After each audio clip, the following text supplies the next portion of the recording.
ஸ்ரீ குருப்யோ நமஹ. நமது பாரத தேசம் பண்பாடு கலாச்சாரம் போன்ற விஷயங்களில் இந்த பாரத தேசத்தினுடைய பெருமையை பல நூல்கள் கூறுகின்றன. ஏதத் தேச பிரசூதஸ்ய, இந்த பாரத தேசம் அப்படிங்கிறது ரொம்ப ஒரு புண்ணிய பூமியாக இருக்குது. இந்த வேதம்ங்கிறது சப்த வடிவில் தான் இப்பயும் இருக்குது. ஆனால் அதை எழுத்து வடிவில் இப்போ நாம் கொண்டு வந்திருக்கோம். அந்த எழுத்தை பார்த்து நாம் கற்றுக்கிறோம், சொல்லித்தரோம். எழுதா கிளவி அப்படின்னே பேர் வேதத்திற்கு.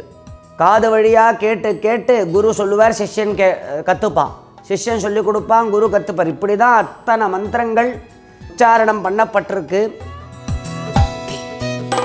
இவன் இவ்வளவு சிரமப்பட்டு கற்றுக்கிறானே இந்த வேத வித்யை. இந்த வேத வித்யையில் என்ன இல்லை?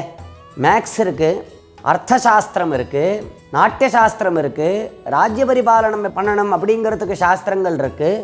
இன்னும் வானவியல் அப்படிங்கிற வித்யை கொட்டி கிடக்கு, ஜோதிஷம் இருக்குது. அப்படி ரொம்ப உயர்வான வித்யை இது.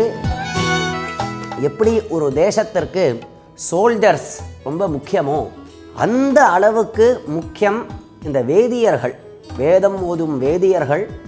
அவர்களுடைய வாழ்க்கை முறை, பண்ண வேண்டிய செயல்கள், அவர்கள் கற்றுக்க வேண்டியதான வித்தியைகள், அவர்கள் அதை கற்றுண்டதை முறைப்படி சரியான முறையில் சொல்லி கொடுக்கறது, உலகத்திற்கு அவர்கள் செய்யும் உபதேசங்கள், இது ரொம்ப தேவை. இது பெரிய சேவை. இது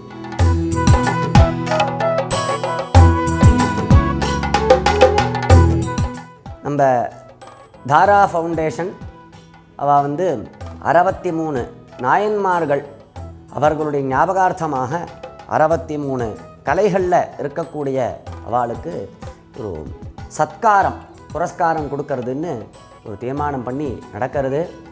நம்மளுக்கு ரொம்ப சந்தோஷம். எங்களுடைய அப்பாவனுடைய அனுகிரகமாக நான் இங்கே நினைக்கிறேன்.